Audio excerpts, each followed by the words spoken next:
दोस्तों, आज हमारे सामने मौजूद हैं आज के समय की 3 चर्चित कवित्रियाँ मीता दास, अनीता भारती और सोनी पांडे जी।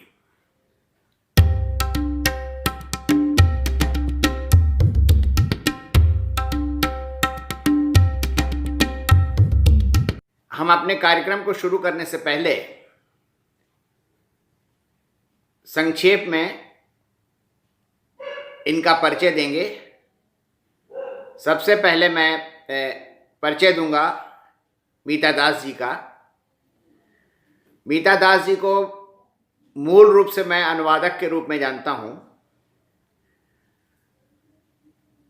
इन्होंने हिंदी भाषा और बांग्ला भाषा में कविताएं, कहानियां और लेख भी लिखे हैं और अनुवादों का संपादन भी किया है। इनका एक संग्रह अंतर्मम बांग्ला में प्रकाशित हुआ है।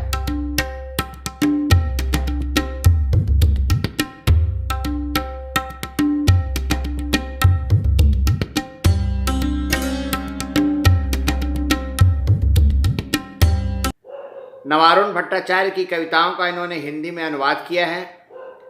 भारतीय भाषार ओंगो ने हिंदी कवियों का बांग्ला में अनुवाद किया है।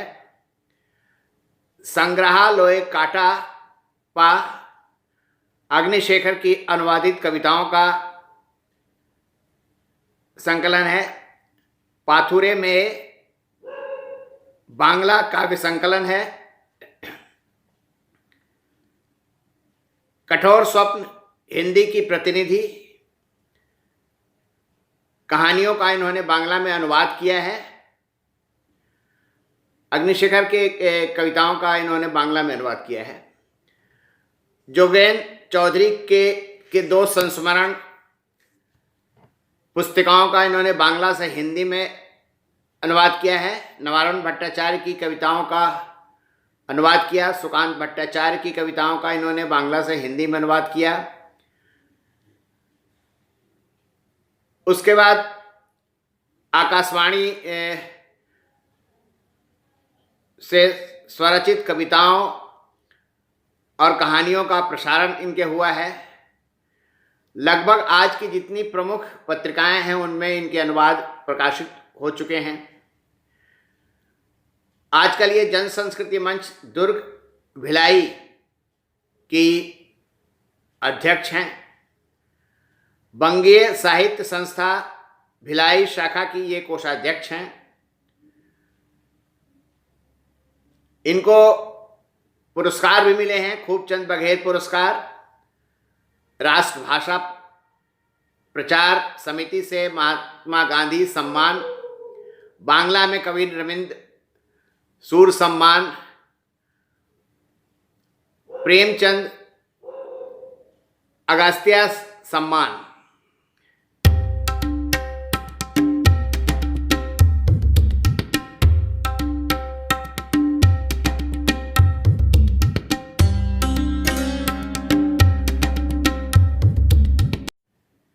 अब मैं मीता दास जी से गुजारिश करूंगा कि वे अपने बारे में थोड़ा और विस्तार से बताएं ताकि हमारे दोस्तों को, हमारे दर्शकों को इनके बारे में अच्छी खासी जानकारी मिल सके।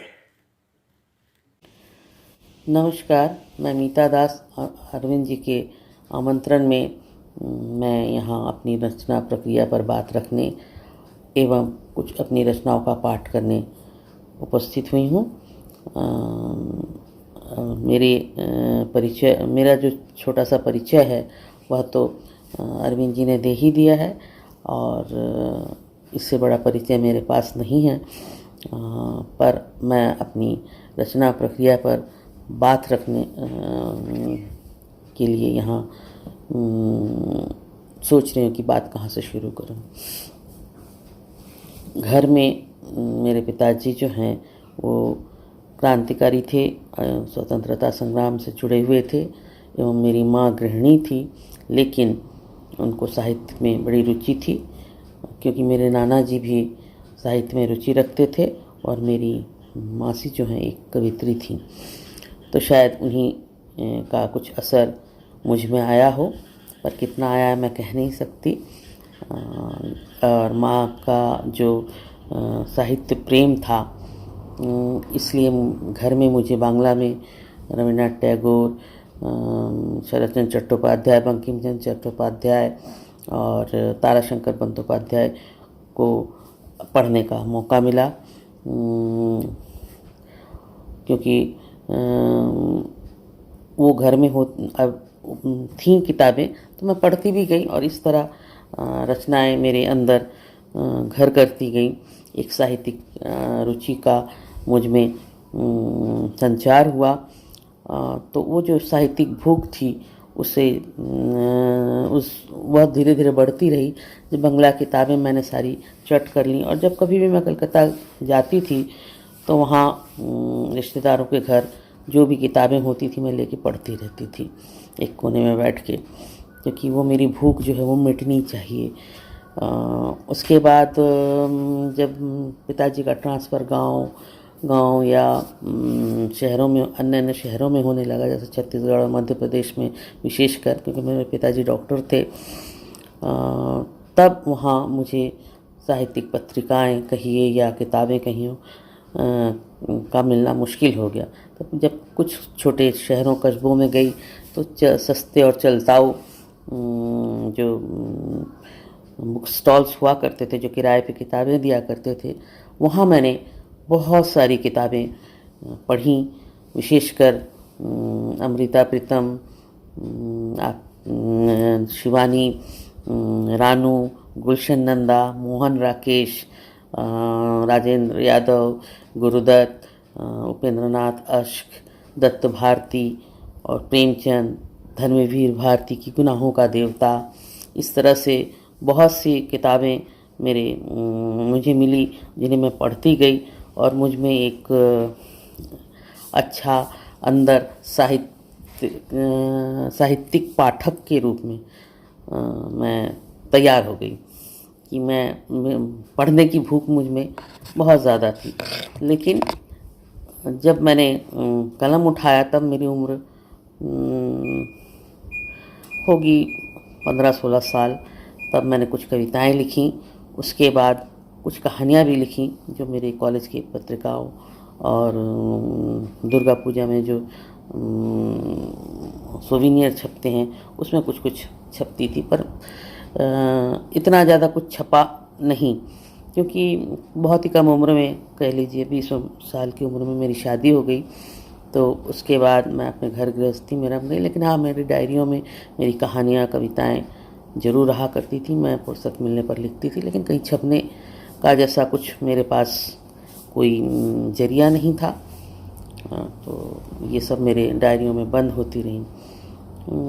जब घर में भी जो पत्रिकाएं आती थीं, साप्ताहिक हिंदुस्तान, सारिका, आपका वामा, इस तरह की धर्मयुग, इस तरह की पत्रिकाएं भी बंद हो गई।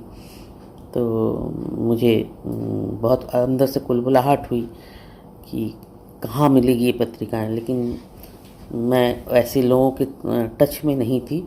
हाँ, रेलवे स्टेशन जाती थी तो वहाँ मुझे कुछ किताबें मिल जाती थी, मैं उठा लाती थी, दोबारा भी पढ़ती थी जो किताबें मेरी पढ़ चुकी होती, क्योंकि रेलवे स्टेशन में या कहीं भी वही रिपीटेड किताबें मिलती हैं। अनुदित मुझे बांग्ला की भी मिली, वहाँ विमल मित्र भी मिले, पर कुछ अनुवाद पढ़ के मेरे मन में एक विचार आया कि ये अनुवाद बहुत अच्छे नहीं हैं। क्योंकि मैं बांग्ला पढ़ चुकी थी, इसलिए मुझे वो अनुवाद में मज़ा नहीं आता था। तब मुझे लगता था अच्छे अनुवाद होने चाहिए। तो लेकिन कभी कल्पना नहीं की थी कि मैं अनुवादक बनूंगी। तो जब हिंदी में लिखने लगी तो हमारे भिलाई के ही एक बहुत बड़े साहित्यकार हैं बांग्ला के, एक पत्रिका भी निकालते हैं, शिवव्रत दीवान जी। उन्होंने मुझे कहा कि तुम बंगाली हो तो हिंदी में क्यों, बांग्ला में क्यों नहीं लिखती। तो मैंने कहा नहीं, पढ़ती तो हूँ लेकिन लिखना मुझे बहुत अच्छे से नहीं आता। तो तो बोले तुम लिखो, मैं सुधार दिया करूँगा। तो क्योंकि सोचते तो तुम बंगाली हो तो बंगला में सोचते हो, उसमें भाषा का, साहित्य में भाषा का कोई बंधन तो होता नहीं। तो फिर मैंने लिखना चालू किया। फिर उन्होंने मुझसे कुछ अनुवाद करवाए। उन अनुवादों को करने के बाद जब पत्रिका में छपे तो उसकी इतनी तारीफ हुई कि वो मुझसे मेरी कविता नहीं मांग के हमेशा मुझसे अनुवाद कराते रहे। इस तरीके से मैं अनुवादक बन गई। और क्योंकि उनकी पत्रिका हर 3 महीने में निकलती थी तो मुझे बार बार कहते कि अनुवाद करो। ऐसे ही एक कलकत्ता से एक संपादक आए थे, तो वो पत्रिका थी सुइनो स्ट्रीट। उसमें वो कुछ अनुवाद हर उसमें स्पेशल एक भारतीय भाषा को लेकर वो अंक निकालते थे। तो उस बार उनको हिंदी में निकालना था, मतलब हिंदी की कवियों का। तो बोले कि ठीक है, ये पूरी किताब के लिए मैं जिम्मेदारी देता हूँ और अनुवाद करवाइए और करिए। तो मैंने बहुत मुश्किल से 7-8 अनुवादक ढूंढे। उसमें से 6 लोगों ने अनुवाद करके दिए और उसमें से मैंने भी अनुवाद किया। और वो पूरी किताब 300 पेज की बनी और जिसमें से 53 कविताओं का अनुवाद मैंने अकेले ने किया। और ये एक जन संस्कृति मंच का राष्ट्रीय उत्सव होना था पटना में। तो यहाँ से एक प्रतिनिधि जा रहे थे, मैंने उनके हाथों किताब दी जिसमें अरुण कमल की किताब और ज्ञानेंद्र पति की किताब, मतलब कविताएं उसमें छपी थी। तो मैंने उनका 2 प्रतियां उनके हाथ दी। तो वो ज्ञानेंद्र पति को दिए ही थे, अरुण कमल जी को नहीं दिए थे तब तक। मैं मुलाकात में थे, नवारुण जी से मुलाकात हुई उनकी। तो उन्होंने बोला अच्छा ये क्या किताब रखी हो? तो उन्होंने दिखाया, बोली ये मैं ले लेता हूँ। वो ले गए। तो बाद में मैंने अरुण कमल को बाई पोस्ट भेजा था। तो उसके बाद 2010 में नवारुण भट्टाचार्य भिलाई के जश्न के राष्ट्रीय अधिवेशन में आए तो मुलाकात हुई। तब तक मैं बहुत अच्छे से उनको नहीं जानती थी, पढ़ा था कुछ कविताएं उनकी। तो किसी ने परिचय कराते उससे पहले उन्होंने कहा इधर आओ। तो मैं उनके पास गया, तो तुम मीता दास हो ना? मैंने कहा कि हाँ। तो फिर बैठे बात करने, तुम बहुत अच्छा अनुवाद करती हो। तो मैंने बोला शुक्रिया। तो बोले मैं चाहता हूँ मेरी कविताएं हिंदी में आए। मैंने कहा अच्छी बात है। तो बोलते हैं लेकिन उसका अनुवाद तुम करोगी। तो मुझे थोड़ी सी वो हुआ कि मैं कैसे करूँगी, इतने बड़े कवि का मेरे में इतनी वो है क्या। तो मैं बोले नहीं, मुझसे शायद नहीं हो पाएगा। तो बोले नहीं नहीं, तुम सब कर पाओगी, तुम करो इसको। तो फिर मैंने वो अनुवाद करने चालू किए उनके। लेकिन उनको पता था मैं अनुवाद कर रही हूँ और कंप्लीट हो गया और छपने गया हुआ है। लेकिन बहुत ही दुख की बात है कि वो कैंसर पीड़ित हो गए और बहुत ही जल्दी हम सबको छोड़ के चले गए और उन्होंने अपनी उस अनुदित संग्रह को वे नहीं देख पाए। तो इस तरह से मैं अनुवादक बन गई। पर इस साल मैंने सोच रखा है कि मैं अब अनुवाद नहीं करूँगी। मेरे अपने हिंदी और हिंदी की कहानी और कविताओं का संग्रह निकालूंगी, क्योंकि मेरा बेटा कहता है कि तुम अपना कुछ नहीं करोगे, हमेशा अनुवाद करती रहोगी। और लेकिन हाँ, मेरी बंगला में के कविताओं के 4 संग्रह आ चुके हैं। इस बार मैं हिंदी में अपनी कविता और कहानियों को लाना चाहती हूँ। और धन्यवाद। इतना ही कहकर मैं अपनी बात ख़त्म करती हूँ और बातों का रुख अरविंद जी की ओर मोड़ती हूँ। अब अनीता जी से बात होगी। अनीता जी चर्चित कहानीकार हैं, कविताएं भी लिखती हैं और इन्होंने कई पत्रिकाओं का संपादन भी किया है, सह संपादन भी किया है। और खास करके दलित स्त्री समस्या पर इनके बहुत सारे लेख हैं और इनको कई पुरस्कार मिल चुके हैं। 1994 में राधा कृष्णन शिक्षक पुरस्कार मिला है, 2007 में इंदिरा गांधी शिक्षक पुरस्कार मिला है, 2008 में दिल्ली राज्य शिक्षक सम्मान मिला है, 2010 में दलित आदिवासी पत्रिका द्वारा बिरसा मुंडा सम्मान मिला है, 2011 में दलित साहित्य एवं सांस्कृतिक अकादमी द्वारा जो है वीरांगना झलकारी बाई सम्मान मिला है। 2015 में रमणिका फाउंडेशन द्वारा सावित्रीबाई फुले का पुरस्कार मिला है। 2016 में स्त्री काल पत्रिका द्वारा सावित्रीबाई फुले पुरस्कार मिला हुआ है। इनका एक कहानी संग्रह एक थी कोटे वाली, और एक कदम मेरा भी, ये कविता संग्रह है इनका। बाकी मैं अनीता जी से दरखास्त करूंगा कि वो अपने बारे में थोड़ा और बताएं ताकि दर्शकों को आपके बारे में थोड़ा डिटेल पता चल सके। शुक्रिया अरविंद जी। सबसे पहले तो मीता जी और सोनी को बहुत सारा प्यार और नमस्कार, और सारे जो सब सुन रहे हैं सबको मेरा प्यार भरा नमस्ते, जय भीम। साथियों, मैं तो मेरा लिखना बाद में शुरू हुआ। मैं एक्टिविस्ट हूँ बेसिकली, और कॉलेज टाइम में मैं एक संगठन में काम करती थी। मुक्ति संगठन था, उसमें हम लोग यूनिवर्सिटी में जो भी इनजस्टिस होता था उसके खिलाफ हम लोग फाइट करते थे, और मैंने ग्रुप को लीड किया कई साल। फिर इसके बाद मेरी जो सारी पढ़ाई लिखाई है वो दिल्ली यूनिवर्सिटी की है। इसके बाद मैं जब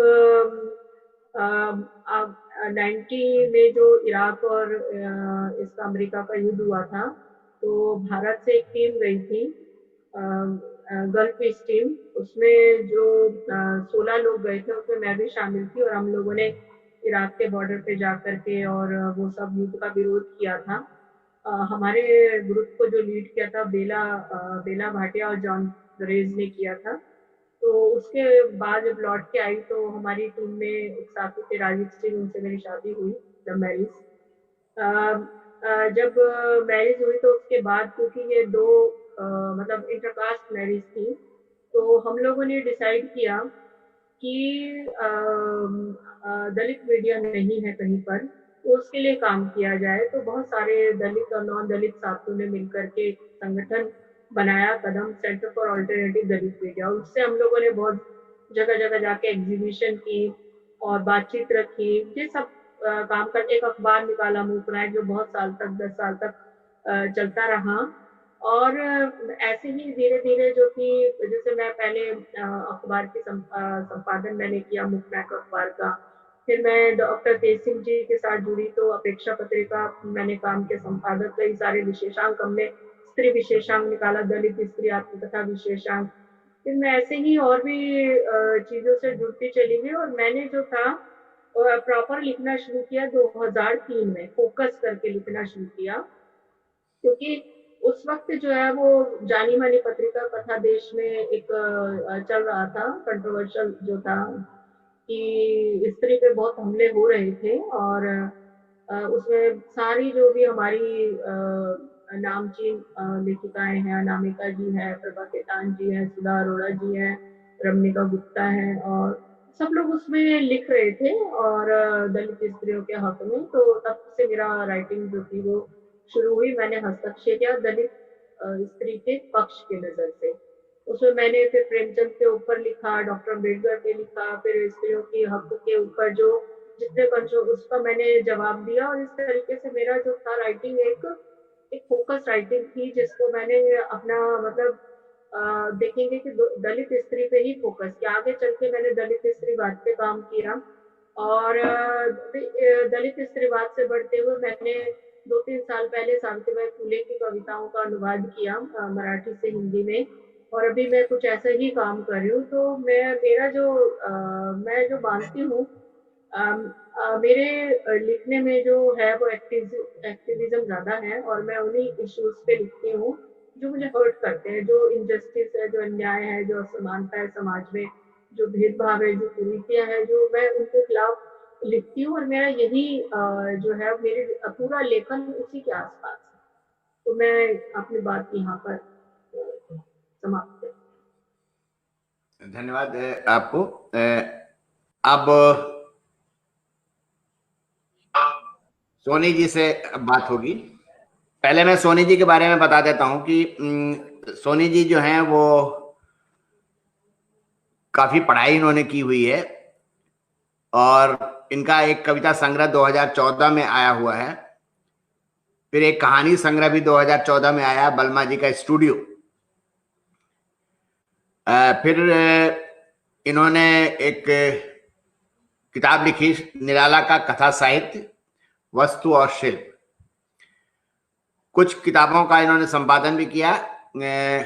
उषा किरण खान की कहानियों के विविध आयाम। फिर उसके बाद से स्त्री लेखिकाओं के संस्मरणों पर इन्होंने केंद्रित करके एक किताब लिखी, मैं और मेरे बचपन के दिन। इसके अतिरिक्त कई साझा संग्रहों में कविताएं और कहानियां इनकी प्रकाशित हुई हैं। और हर बड़ी पत्रिका में,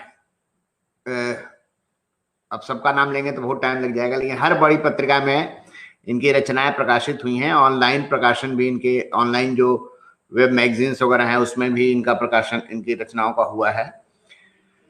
रजा फाउंडेशन के युवा 2017, 18, 19 में इन्होंने प्रतिभाग किया। उसके बाद से कविता आज 2019, युवा 2019, भारत भवन भोपाल, और आयाम पटना 2019। सम्मान इनकी पहली कविता की किताब मन की खुलती गिरहें को 2015 का शीला सिद्धांतकर सम्मान मिला। 2017 का कथा संवेद पत्रिका द्वारा आयोजित मां धनपति देवी कथा सम्मान मिला। 2018 में संकल्प साहित्य सर्जना सम्मान बलिया की संकल्प संस्था द्वारा इनको दिया गया। 2019 में उत्तर प्रदेश हिंदी संस्थान द्वारा पहले कहानी संग्रह बलमा जी का स्टूडियो, ये तो मैंने भी पढ़ा है, का यशपाल कथा सम्मान मिला है। बाकी मैं सोनी जी से दरखास्त करूंगा कि वो अपने बारे में थोड़ा और डिटेल में बताएं, ताकि दर्शक उनको अच्छी तरह से समझ सकें। धन्यवाद अरविंद जी। सबसे पहले अपनी दोनों प्रिय कवयित्रियों को एक बार फिर से नमस्कार। आप दोनों को पढ़ना खुद को जानना, अपने समय को जानने जैसा है। और इस मंच के माध्यम से जुड़े हुए सभी बौद्धिक श्रोताओं को मेरा नमस्कार। मैं बहुत ही साधारण जो परंपरावादी ब्राह्मण परिवार की लड़की रही हूँ, और जैसा कि आप जानते हैं कि हमारे घरों में स्त्रियों के लिए कोई उसकी शिक्षा 90 के दशक के बाद 2000 तक का जो समय था, ब्राह्मण परिवारों में पूर्वांचल के, वो लड़कियां केवल इसलिए पढ़ाई जाती थी कि ग्रेजुएशन कर ले, उनकी शादी हो जाए, क्योंकि बिना ग्रेजुएट लड़की की शादी नहीं होती थी। इन दिनों इधर ट्रेंड है कि लड़की बीएड और बीटीसी हो, कि वो घर भी संभाले और कमा के भी कुछ लाए। लेकिन जिन दिनों मैं ग्रेजुएशन कर रही थी 95-96 के समय, उस टाइम यही था कि बस लड़की बीए कर ले ताकि शादी हो जाए और बस निपटा ले।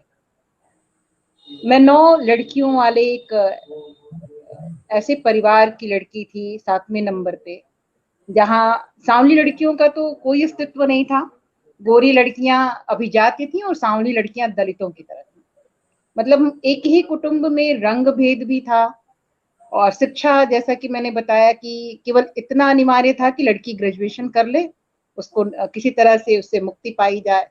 यानी लड़कियों से मुक्ति कामना वाले एक परिवार में, जहाँ लड़कियों के ना कोई सपने थे, ना उनकी कोई पहचान थी, और नहीं वो अपने घर के आंगन से बाहर दरवाजे तक जाने की उनके पास अनुमति थी।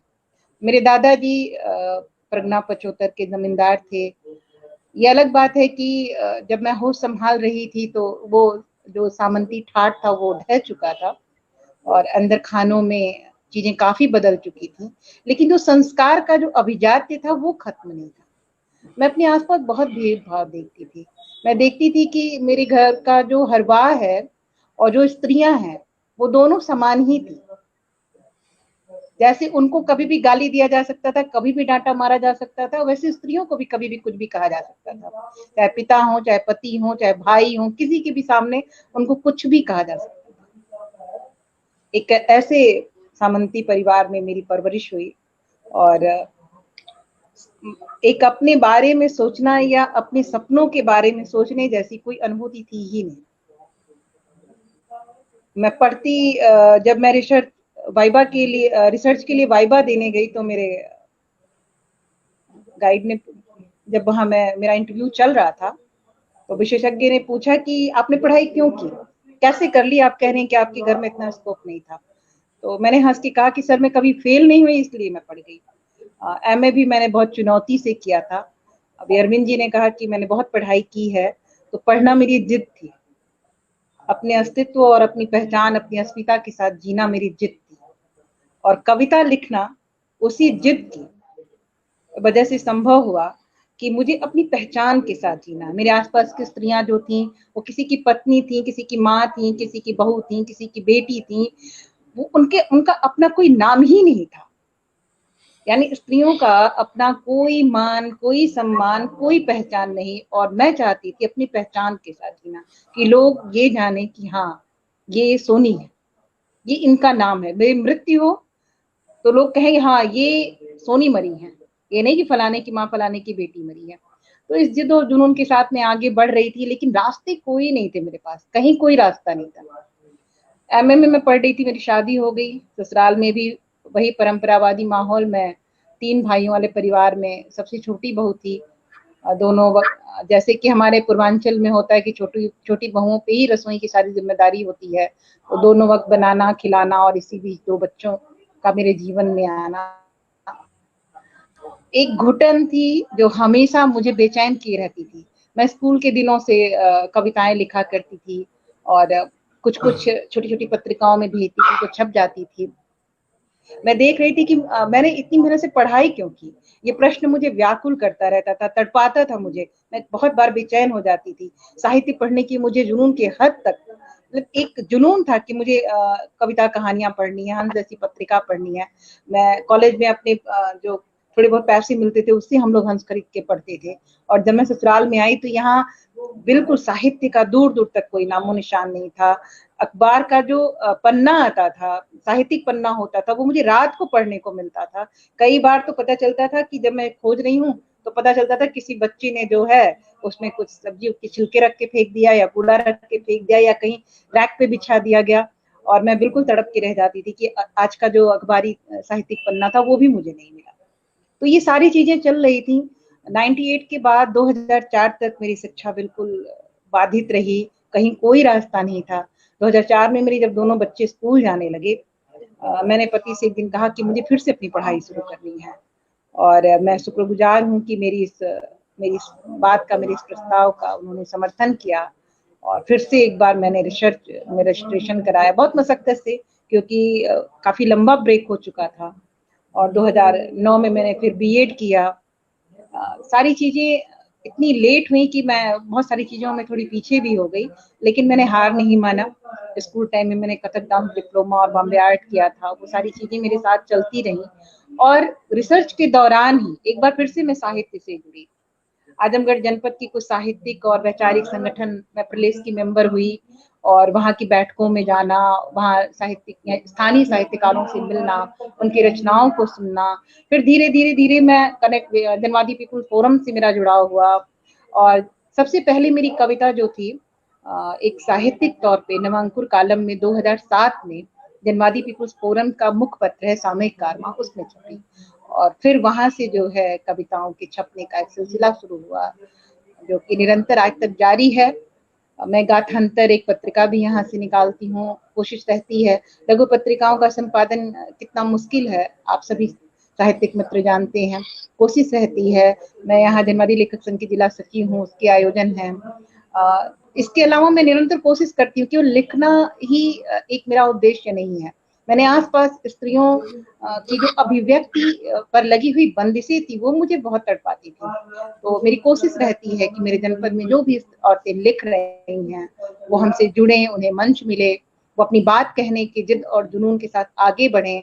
अभी तो स्थिति ये है कि जब मैं निकली तो मैं अकेले निकली थी, लेकिन आज जो है बहुत सारी औरतें आजमगढ़ में लिख रही हैं। कुछ ने तो अब आजमगढ़ से बाहर पत्र पत्रिकाओं में छपना भी शुरू कर दिया है। मदन कश्यप सर अभी जुड़े हुए थे इस कार्यक्रम में। मदन सर ने देखा तो कहा कि ये तो पूरा का पूरा एक स्त्रीवादी आंदोलन खड़ा हो चुका है यहाँ। तो आप सबकी दुआएं, आप सबका साथ है कि हम कुछ कर पा रहे हैं।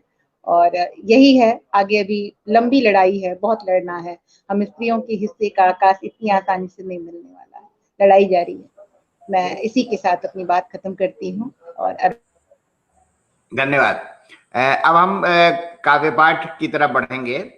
पहले मैं एक चीज स्पष्ट कर दूं कि काव्य पाठ जो मैं अपनी महिला कवियों को जो बुलाऊंगा, तो उसमें ऐसा नहीं है कि वरिष्ठ कौन है और कनिष्ठ कौन है, ऐसी बात नहीं है। अपनी सुविधा के अनुसार फर्स्ट राउंड में सबसे पहले कविता जो है वो मैं कविता काव्य पाठ के लिए मैं आमंत्रित कर रहा हूँ मीता दास।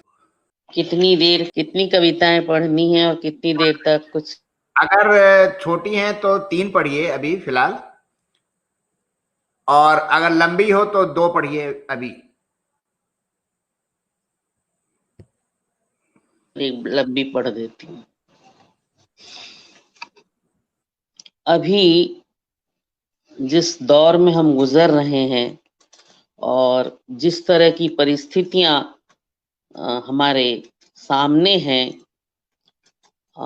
आगे और भी कितनी घनी होंगी ये चीजें, इससे कहीं कहीं दिल सहम जाता है और डर भी लगता है कि क्या हम उस दौर में ठीक से जी पाएंगे कि नहीं। अभी तो सिर्फ इसकी शुरुआत है। उसी थीम को लेके एक छोटी सी कविता है। काली चाय खौल रही है, काली चाय खौल रही है, आज पूरब के गांव में मुर्गों ने नहीं दी बांग। आज पूरब के गांव में मुर्गों ने नहीं दी बांग, दूध के बगैर काली चाय खौल रही है केतली में। दूध के बगैर काली चाय खौल रही है केतली में, रहमान को आवाज देते लब, रहमान को आवाज देते लब, आज चंचल को देते हैं हिदायत। रहमान को आवाज देते लब, आज चंचल को देते हैं हिदायत, आज 2 कप ही लाना 3 नहीं, आज 2 कप ही लाना 3 नहीं, रहमान अखबार लेने नहीं आ पाएगा। आज चंचल को देते हैं हिदायत, आज 2 ही कप लाना 3 नहीं, रहमान अखबार लेने नहीं आ पाएगा। और बंदूकची जो चाय नहीं पीते, और बंदूकची जो चाय नहीं पीते। एक और मेरी कविता, ये भी छोटी ही है, लंबी नहीं। प्रार्थनाएं व्यर्थ क्यों, प्रार्थनाएं व्यर्थ क्यों, बुद्ध पूजने से कोई शांति दूत नहीं हो जाता, बुद्ध पूजने से ही कोई शांति दूत नहीं हो जाता, शंकर पूजने से भी कोई भैरव नहीं हो जाता, शंकर पूजने से भी कोई भैरव नहीं हो जाता, मस्जिद में वजू करने से कोई नमाजी नहीं हो जाता, मस्जिद में वजू करने से कोई नमाजी नहीं हो जाता, छूते सभी झुककर पैर ही हैं, पर सोचो जरा, छूते सभी झुककर पैर ही हैं, पर सोचो जरा, कैसे वही हाथ गर्दन तक अचानक यूं ही नहीं पहुंच जाता, वही हाथ गर्दन तक अचानक यूं ही नहीं पहुंच जाता। दुखद है सुखद है क्या कहूं, यह दुखद है सुखद है क्या कहूं, कितना सोचूं इस राह उस राह, कोई भी राही उल्टे पांव यूं ही नहीं मुड़ जाता, कोई भी राही उल्टे पांव यूं ही नहीं मुड़ जाता। प्रार्थनाएं व्यर्थ क्यों, आखिर प्रार्थनाएं व्यर्थ क्यों, बलाएं अपघात हत्याएं बलात्कार दंगे मुठभेड़ एनकाउंटर में कोई भी अचानक यूं ही नहीं शिकार हो जाता, कोई भी अचानक यूं ही शिकार नहीं हो जाता, सोची समझी साजिश के तहत बनती है राजनीति, सोची समझी साजिश के तहत बनती है राजनीति, और चित्रगुप्त की डायरी भी, और चित्रगुप्त की डायरी भी। कोई भी इल्जाम यहाँ सर से अचानक यूं ही नहीं गायब हो जाता, और हम खुदा के बंदे और हम खुदा के बंदे, हम ईश्वर की कठपुतली, हम बुद्ध के अनुगामी छोड़ आते हैं न जाने किन कंदराओं में, नमाज के बाद, अर्चना के बाद और धर्म चक्र की अनुगूंजों को कानों में भर। प्रार्थनाएं आखिर व्यर्थ क्यों? एक और कविता पढ़ूं क्या? हाँ, एक कविता और पढ़ दीजिए। आजकल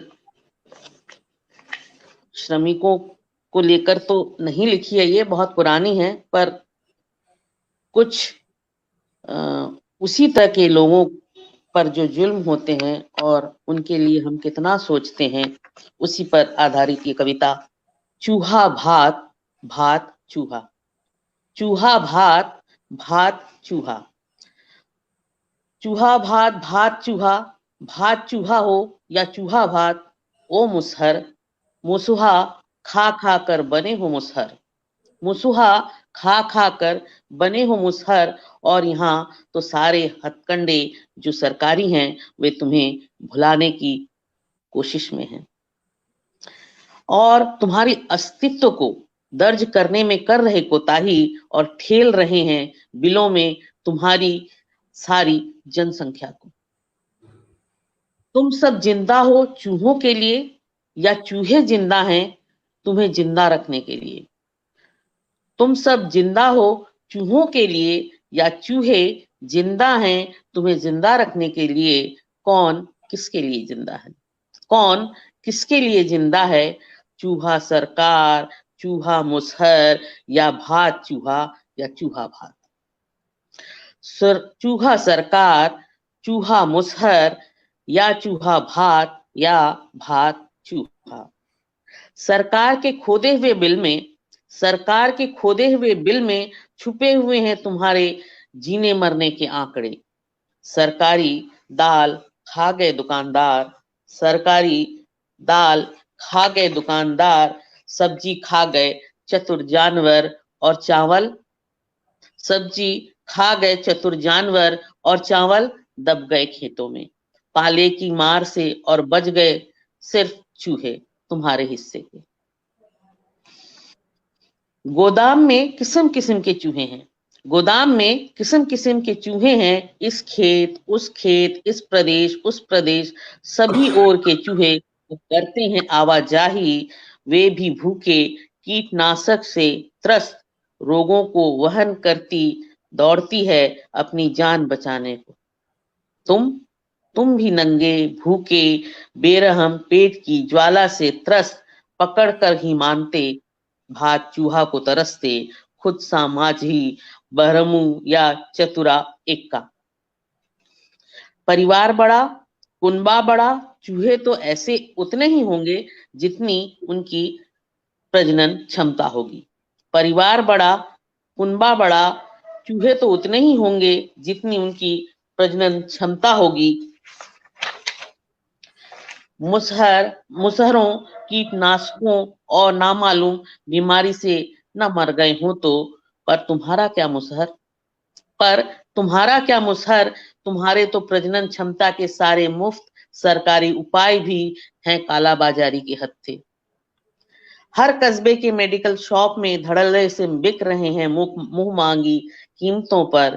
कोई फैमिली प्लानिंग कैंप भी नहीं चलते, न ही बट पाते हैं तुम तरीके के मुफ्त और न ही बटते हैं सरकारी राशन की। तुम्हारे भूखे नंगे बच्चे और तुम अनजानी अनचाही बीमारियों से मरकर भी उतने ही बचे हो कि चूहा मिल ही जाता है एक आध। और तुम दो वक्त की नहीं एक वक्त की कम से कम जुगाड़ ही लेते हो। भात चूहा कैरोसिन पर नहीं झाड़ झंकाड़ पर जलाकर भून ही लेते हो चूहा और भात संग गटक जाते हो अगला चूहा मिलने तक। धन्यवाद। वाह।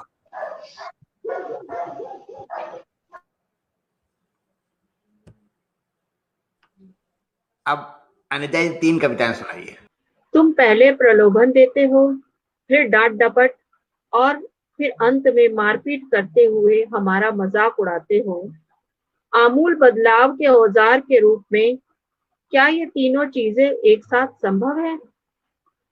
तुम्हारे संताप से संतप्त, सदियों से जकड़े समाज और उसके मासूम निरीह भोले, जल, जंगल, जमीन, यहाँ तक कि कुली बयार को भी तुमने चुनौती दे डाली। उसको भी तुमने नहीं बख्शा। कहते हो हमसे, सुनो बिरसा, फूलो झानो, सिंगी दई, तुम्हारी ये बंजर उजड़ी जमीन क्या देती है तुम्हें? तुम इसे हमें क्यों नहीं दे देते? हमें महारत हासिल है बंजर को गुलजार बनाने की। हम इस पर तमाम तरह के रत्न उगाएंगे, कल कारखानों की फसल लहलहाएंगे। ये जमीन अब दाल भात साग उगा उगा कर थक चुकी है, थक ही नहीं बौरा चुकी है। तुम जितना इसे देते हो उससे कहीं ज्यादा हम इसे देना चाहते हैं, और इस तरह तुम हमें प्रलोभन देते हो, फिर डांट डपट और अंत पे फिर मारपीट करते हुए हमारा मजाक उड़ाते हो। तुम ही बताओ, आमूल बदलाव के औजार के रूप में क्या तीनों ये चीजें एक साथ संभव हैं? मेरी दूसरी कविता है प्रक्रिया। तुम जलाते हो अफसरों की अंगीठी और उसमें भूनते हो दूसरों की बेबसी, लाचारी, कमजोरी। उनसे उठती मानस गंध पर तुम अट्टहास लगाते हो और ताकतवर होने का दंभ पालते हो। हम जोड़ते हैं तिनका तिनका ताकि बन सके एक प्यारा घोंसला, या फिर छायादार पेड़ के नीचे एक आशियाना जिसमें सब बैठ सके, सिर जोड़कर कर सके कुछ दुख सुख की बातें, कुछ जंगल पहाड़ नदी नाले अमराइयों की बातें, छाया प्रति छाया बिंब प्रतिबिंब की बातें। साधारण होने की प्रक्रिया से गुजरना चाहते हैं हम, बेखौफ बेलौस जीना चाहते हैं हम। तुम्हारे घृणित अट्टहासों के बरक्स हम खिलखिलाकर हंसना चाहते हैं। हम अपनी हंसी से एक ऐसी दुनिया रचना चाहते हैं जहां किसी के हैसियत का टिकट ना कटता हो, किसी हैसियत वाली टिकट खिड़की पर, बस जहां मेरी तुम्हारी हम सबकी हंसती आंखों का स्वप्न पलता है। अरविंद जी, एक और कविता पढ़ूं? एक और हाँ। एक और। शब्द शीशे हैं, बहुत अच्छी तरह आता है तुम्हें शब्द जाल से खेलना। शब्दों से खेलते खेलते दूसरों को जाल में उलझा देना। लाते हो शब्द में धर्म और धर्म में खोजते हो शब्द। बनाते हो शब्दों को सांप्रदायिक, धर्मनिरपेक्ष, हिंदू मुसलमान, औरत और मर्द। शब्दों को उनकी औकात से देते हो वजन, आकार और रौब। शब्द डराते हैं, रुलाते हैं, पीड़ा जगाते हैं। फूल से शब्द गुदगुदाते भी हैं। कभी कभी शब्द महज शब्द नहीं रहते, दर्द की दास्तान बन जाते हैं। मत खेलो शब्दों से, ये शब्द एक शख्सियत है। तुम छल्ले भी हैं, गर्व से ऐठे हुए भी हैं, भीगी बिल्ली से दुबके हुए भी हैं, ग्लानि की आंच में सिके हुए भी हैं। मत करो बदनाम इनको, शब्द तो आखिर शब्द हैं जो हमारे दिल से निकल तुम्हारे दिल में उतर जाते हैं। शब्द शब्द नहीं, चमकते शीशे हैं जिसमें हर रोज हम अपने को चमकाते हैं। थैंक यू, शुक्रिया। वाह वाह वाह वाह। अब सोनी पांडे जी से दरखास्त है कि वो अपनी कविताएं पढ़ें, और जिस लंबी कविताएं मीता जी ने और अनीता जी ने पढ़ी, अगर उतनी है तो 3 पढ़ सकती हैं। शुरू की जाए? जी बिल्कुल, मैं छोटी ही 3 कविताएं पढ़ूंगी। पहली कविता का शीर्षक है मूर्तियों का सच। कविता है तो पुरानी, लेकिन आज के संदर्भ में है, इसलिए सबसे पहले मैं इसका पाठ कर रही हूँ। मूर्तियों का सच। विशाल मूर्तियों को देखकर सोचती हूँ, विशाल मूर्तियों को देखकर सोचती हूँ, कितना जरूरी है रोटी आदमी के लिए। विशाल मूर्तियों को देखकर सोचती हूँ कि कितना जरूरी है रोटी आदमी के लिए। रोटी बड़ी है कि मूर्ति? रोटी बड़ी है कि मूर्ति? आदमी से मूर्ति है कि मूर्ति से आदमी? और इस तरह सोचते पाया कि विकास यात्रा में रोटी और आदमी से बड़ी होती हैं मूर्तियां। और इस तरह सोचते हुए पाया कि विकास यात्रा में रोटी और आदमी से बड़ी होती हैं मूर्तियां, क्योंकि मूर्तियां ही बताती हैं अंततः विनाश के बाद खोजी जत्थों को कभी हुआ करती थी इसी जगह मुट्ठी भर अमीरों के बीच भूखी नंगी आदमी की कौमें जो मर मिट गई मूर्तियां बनाते हुए, जो मर मिट गई मूर्तियां बनाते। दूसरी कविता का शीर्षक है जीवन। एक निरक्षर औरत की तरह मैं थरिया भर भात ही जान पाई जीवन को। एक निरक्षर औरत की तरह मैं थरिया भर भात ही जान पाई जीवन को, जुगाड़ती रही भात भरती रही पेट। भूख के सवाल बड़े थे, गणित में फिसड्डी रही इसलिए। भूख के सवाल बड़े थे, गणित में फिसड्डी रही इसलिए जोड़ घटाना नहीं सीख पाई। दौड़ना तो बिल्कुल भी नहीं सीख पाई। खेल पर बंदिशें रही, प्रतिबंधित रहे सपने नए रास्तों के। इन दिनों में थकी यात्री सी बूढ़े बरगद से पूछती हूँ पता उन रास्तों का जहां से दौड़ते सब निकल गए आगे। मैं कछुए की कथा पर यकीन कर बढ़ती रही, नहीं जान पाई आज तक जीवन दौड़ है। नहीं जान पाई आज तक जीवन दौड़ है। विजय का सिद्धांत है येन केन प्रकारेण, साम दाम दंड भेद। जिसने पढ़ा विजयी रहा, जिसने पढ़ा विजयी रहा। तीसरी कविता का शीर्षक है मुक्ति कामना। सब कुछ धुआं धुआं सा था, कोलाहल के बीच एक भी आकृति पहचानी नहीं जा सकती थी। सब कुछ धुआं धुआं सा था, कोलाहल के बीच एक भी आकृति पहचानी नहीं जा सकती थी। सफर था कि अंधे सुरंग में समाता जाता, सफर था कि अंधे सुरंग में समाता जाता। और मैं एक कतरा उजाला तलाशते छटपटाती टटोलती हूँ कुंडी विशाल दरवाजे की। और मैं एक कतरा उजाला तलाशते छटपटाती टटोलती हूँ कुंडी विशाल दरवाजे की। दरवाजे पर नुकीले बुर्जे हैं पीतल के, दरवाजे पर नुकीले बुर्जे हैं पीतल के, जो बार बार चुभते हैं हल्के फालसा कलेजे में, जो बार बार चुभते हैं हल्के फालसा कलेजे में। लहू की पतली धार बह निकलती है कलेजे से। सफर है कि खत्म ही नहीं होता, जबकि चल रही हूँ सदियों से। चलते चलते फफोले पड़ गए हैं तलवों में, छाती धौंकनी सी बजती है, छाती धौंकनी सी बजती है। बेहया चाहते हिलोरे मारती हैं मन में कि मिलेगी एक न एक दिन मंजिल। और बेरहम सफर है कि दुख की रात की तरह बीतती ही नहीं। सुरंग बढ़ती जाती है नागिन की तरह लहराती मैं चल रही हूँ, गिरते हाँपते दौड़ते चल रही हूँ निरंतर, सोचते हुए कि शायद इस सदी में सफर पूरा कर लूंगी, शायद इस सदी में सफर पूरा कर लूंगी। और ये सदी मेरी मुक्ति की पहली सदी होगी, और ये सदी मेरी मुक्ति की पहली सदी। धन्यवाद। वाह। धन्यवाद। अब सेकेंड राउंड की शुरुआत जो है मैं अनीता भारती जी से करना चाहता हूँ। 2 कविताएं छोटी छोटी।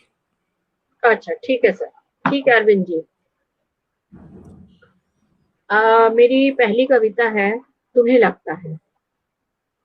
तुम चाहते हो तुम्हारे सुर में मिला दे हम अपना सुर, तुम चाहते हो तुम्हारे सुर में मिला दे हम अपना सुर, क्योंकि तुम्हें लगता है हमारे सुर का अस्तित्व तभी बचेगा।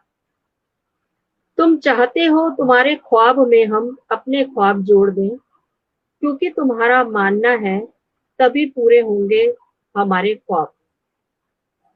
तुम चाहते हो तुम्हारी मंजिल के साथ खींच लाएं हम अपनी मंजिल, क्योंकि तुम्हारी धारणा है तभी हमारी मंजिल को दिशा मिलेगी। तुम चाहते हो अपने मनपसंद रंग में रंगना हमको, क्योंकि तुम्हें लगता है सबकी पसंद एक सी होनी चाहिए, पर हमें पसंद है अपनी तरह के रंग में रंगे ख्वाब, सुर और मंजिल। दूसरी कविता है मेरे पक्ष में। मेरे तुम्हारे बीच में बीसियों तरह के फासले हैं, मेरे तुम्हारे बीच में बीसियों तरह के फासले हैं। उन फासलों को मैंने बड़ी शिद्दत से पार करने की कोशिश की, पर नहीं कर पाई। वह फासला हमारे तुम्हारे बीच किसी गंदे नाले की तरह पसरा पड़ा है, जिसकी बदबू हमारे वजूद को ढक लेती है। एक फासला मेरे तुम्हारे बीच तुम्हारे अधिक इंसान होने और मेरे इंसान ना समझे जाने का है, जो एक खून भरी खाई की तरह अटल खड़ा है, जिसमें तुम्हारी परछाई हरी घास पर चलते हुए बाघ की तरह दिखती है और मेरी एक मासूम छोने की तरह, जिसने अभी अभी ताजा चलना सीखा है। एक और फासला मेरे तुम्हारे बीच औरत और मर्द होने का है, जो हमारे बीच गहरे कुएं की तरह पसरा पड़ा है, जिसमें झांकने में तुम्हारी शक्ल किसी आदमखोर की तरह दिखती है। आखिरी फासला तुम्हारे हमारे बीच जीने मरने की नींव पर खड़ा है, तुम्हारे जीने की क्रूर लालसा और हमारे मरने की मजबूरी के बीच कांटे की टक्कर है। तुम्हारे जीने की क्रूर लालसा और हमारे मरने की मजबूरी के बीच कांटे की टक्कर है, लेकिन यह भी तय है मेरे अजीज दोस्त, लेकिन यह भी तय है मेरे अजीज दोस्त कि इस फासले की जीत अवश्य ही मेरे पक्ष में होगी, मेरे पक्ष में होगी। वाह। हेलो। हाँ जी। हाँ, वाह वाह वाह, बहुत अच्छा। अब मैं मीता जी से दरखास्त करूंगा कि वो अपनी दो छोटी छोटी कविताएं सुनाएं।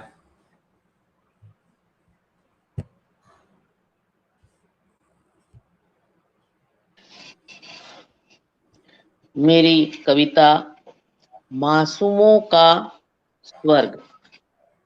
मासूमों का स्वर्ग। अरकान से यमन, फिलिस्तीन से सीरिया, सिर्फ और सिर्फ शिशुओं की हत्याओं का उत्सव। सीरिया के शिशु जब बनकर शरणार्थी समंदर के नमकीन जल में नाव सहित डूबकर मर रहे थे, तब यमन के शिशु भी मर रहे थे। सऊदी अमेरिकी संगठन के बमबारी से जब सीरियाई बच्चे आईएस विद्रोही पश्चिमी संगठन और सीरियाई सरकारी बलों के क्रॉस फायर में मर रहे थे, जब यमन के शिशु मर रहे थे, सऊदी अमेरिकी संगठन के बमबारी से जब सीरियाई बच्चे आईएस विद्रोही पश्चिमी संगठन और सीरियाई सरकारी बलों के क्रॉस फायर में मर रहे थे, तब यमन के बच्चे अकाल पर खाई में पड़ बिना आहार के भी मर रहे थे। तब यमन के बच्चे अकाल पर खाई में पड़े बिना आहार के मर रहे थे। पृथ्वी पर स्वर्ग का एक टुकड़ा होता है दुनिया के बच्चों का शुद्ध मासूम मन। पृथ्वी पर स्वर्ग का एक टुकड़ा होता है दुनिया के बच्चों का शुद्ध और मासूम मन, जिसे दूषित करने में, मृत्यु के भय को जिंदा रखकर और भी विभत्स और भयावह बनाने में हमने कोई कसर नहीं छोड़ी। क्या कहेंगे हम कि दोबारा जन्म लो? क्या कहेंगे हम कि दोबारा जन्म लो, दोबारा घुटनों घुटनों चलो, और हम बम दाग कर, राइफल कानों से सटाकर तुम्हारी ही नन्हे अबूझ निगाहों के सामने तुम्हारी माँ बहनों को उठा ले और बलात्कार करे, जिससे और भी मासूम अवैध संतानें जन्म लें, फिर किसी ताकतवर के इशारे पर वापस गहरी मूर्छित नींद में तुम्हें सुलाकर अपनी ताकत का परचम लहराएं। पश्चिमी कद्दावर देशों के क्लस्टर बम, रासायनिक बम, तोप बम, विमान बम, ड्रोन के बमबारी से थर्राए मासूमों के चेहरे और चीथड़े क्या तुम सह पाते हो? ऐ शर्मसार होती मानवता, मासूमों को बख्श दो यार। ऐ शर्मसार होती मानवता, मासूमों को बख्श दो यार। मासूमों का स्वर्ग है उनकी माँ की गोद, बख्श दो उन्हें। मासूमों का स्वर्ग है उनकी माँ की गोद, बख्श दो उन्हें, बख्श दो उन्हें, बख्श दो उन्हें। मेरी दूसरी छोटी सी कविता, क्या बचेगा, क्या बचेगा। हम अपना गणतंत्र मनाएं या बचाएं, हम अपना गणतंत्र मनाएं या बचाएं, बेहद दुविधा में हूं जननायक। हम अपना गणतंत्र मनाएं या बचाएं, बेहद दुविधा में हूं जननायक। देश बचाएं, देश बचाएं या देशभक्ति, बेहद दुविधा में हूं प्रजानायक। देश बचाएं या देशभक्ति, बेहद दुविधा में हूं प्रजानायक। धर्म बचाएं या मठ, धर्म बचाएं या मठ, पीर पैगंबर, बेहद दुविधा में हूं राष्ट्रनायक। धर्म बचाएं या मठ, पीर पैगंबर, बेहद दुविधा में हूं राष्ट्रनायक। राष्ट्रभाषा बचाएं, राष्ट्रभाषा बचाएं या राष्ट्र, राष्ट्रभाषा बचाएं या राष्ट्र, बेहद दुविधा में हूं अधिनायक। मातृभाषा बचाएं या आदि भाषा, मातृभाषा बचाएं या आदि भाषा, बेहद दुविधा में हूं परिधान नायक। मातृभाषा बचाएं या आदि भाषा, बेहद दुविधा में हूं परिधान नायक। खेत बचाएं, खेत बचाएं या जन्मभूमि, खेत बचाएं या जन्मभूमि, बेहद दुविधा में हूं खलनायक, बेहद दुविधा में हूं खलनायक। नमस्कार। वाह वाह। सोनी जी अपनी दो कविताएं सुनाएंगी और उसके बाद हम लोग कार्यक्रम को यहीं वहां पर खत्म करेंगे। सोनी जी प्लीज।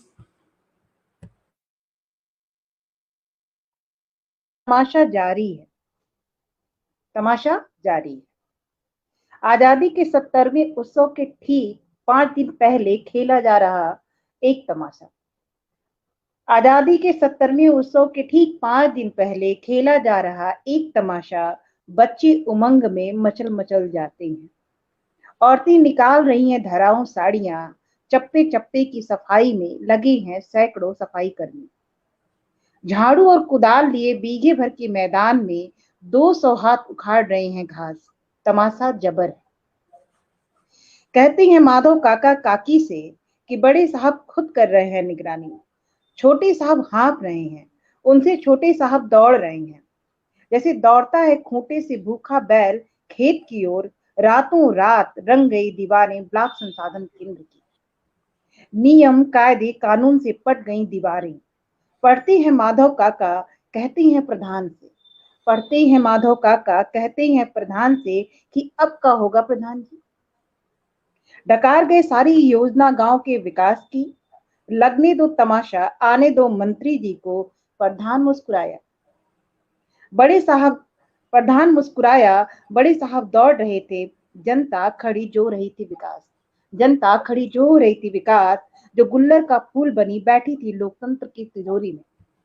नेताजी आए सरकार की उपलब्धियां गिनवाई, नेताजी आए, सरकार की उपलब्धियां गिनवाए, आंगनबाड़ी केंद्र पर बंटा पहली बार गर्भवती महिलाओं को मानक के अनुसार पुष्टाहार, स्वास्थ्य केंद्र पर मरीजों को फल, रातों रात बन गया चक्रोट, प्राइमरी में पहली बार चखा बच्चों ने खीर और पूरी, प्राइमरी में पहली बार चखा बच्चों ने खीर और पूरी, नेताजी ने पाया आदर्श गांव, नेताजी ने पाया आदर्श गांव, जो मुंह खोला माधव काका ने, लपक कर बताया प्रधान ने दिमागी खराबी, वीडियो ने मानसिक विक्षिप्त करार दिया, देखा न गया कुछ मासूम बच्चों को, झट उगला राज मध्याह्न भोजन का, हेडमास्टर घिघियाए ही थे कि प्रधान हकलाने लगे, हेडमास्टर घिघियाए ही थे कि प्रधान हकलाने लगे, छोटे साहब उल्टे पुल्टे मानक बताने लगे, इतने में बड़े साहब लपक कर समझाने लगे, डर कर चुप बैठ गए बच्चे। 10वीं पास मंत्री जी मान गए, दर्ज हुआ आज माधव काका का माधोपुर गांव आदर्श गांव, दर्ज हुआ आज माधव काका का माधोपुर गांव आदर्श गांव। आजादी के जश्न के ठीक 5 दिन पहले लोकतंत्र का तमाशा जारी है, इसी हाल में 70वें साल में, इसी हाल में 70वें साल में। दूसरी कविता का शीर्षक है बदलाव। इन दिनों बदला है तेजी से गांव का नक्शा, इन दिनों बदला है तेजी से गांव का नक्शा, कि बुधिया की माई ब्लाउज में रुपए की गठरी संग ठूस लेती है मोबाइल। बुधिया की जिद है कि अब की फगुआ में पापा जब आए बम्बे से 2 ठो जींस और टॉप ले आए, बताती और जोर से ठठाकर हंसती है कि बदला है इन दिनों तेजी से गांव का नक्शा, कि बदला है इन दिनों तेजी से गांव का नक्शा। लड़कियां पहनने लगी हैं जींस, मोबाइल पर बतियाते हुए अक्सर हंसती हैं, जो सुनहरी धूप क्वार की चलती हैं लहरा कर, जो माती पवन फागुन की। औरतें बस में, मेले ठेले पटेहरे की दुकान में बैठ बतिया लेती हैं गांव की राजनीति का हाल। रुपया आया मुआ खा गया प्रधनवा, रुपया आया मुआ खा गया प्रधनवा, साहब डका कर बैठ गए चक्रोट का पैसा, आंगनबाड़ी का सतुआ किस किस के घर पहुंचा, स्कूल के मिड डे मील में कितना बना राशन, मिडवाइफ नहीं देती औरतों को खास दिनों की दवाई। बेधक बतियाती हैं, बेधक बतियाती हैं कि तेजी से बदला है इन दिनों गांव का नक्शा। औरतें अब समझने लगी हैं चुनाव, नेता और देश का हाल, औरतें अब समझने लगी हैं चुनाव, नेता और देश का हाल। इनकी उनकी बहुओं को छोड़ बतियाती हैं दोपहर में, पाकर खाली खाट मर्दों की द्वार पर नीम के नीचे, कि दाल की महंगाई का कारण दिल्ली है। बोल रहा था टीवी, अब की नहीं देंगे फिर से उसको वोट जिसने महंगी की दाल, और गहन मंत्रणा करती हैं चुनाव पर इस तरह कि जैसे संसद में उठेगा इन्हीं का सवाल। ध्वनि मत से पारित होगा विधेयक, सोचने लगी हैं गांव की औरतें, हंसवाले सिवान में टकराने लगी हैं समय से, पढ़ने और पढ़ाने लगी हैं बेटियों को। हाँ ये सच है, मेरा देखा सुना जाना समझा कि बदलने लगा है तेजी से गांव का नक्शा इन दिनों, बदलने लगा है तेजी से इन दिनों गांव का नक्शा। बहुत बहुत धन्यवाद। बहुत बढ़िया, बहुत बढ़िया।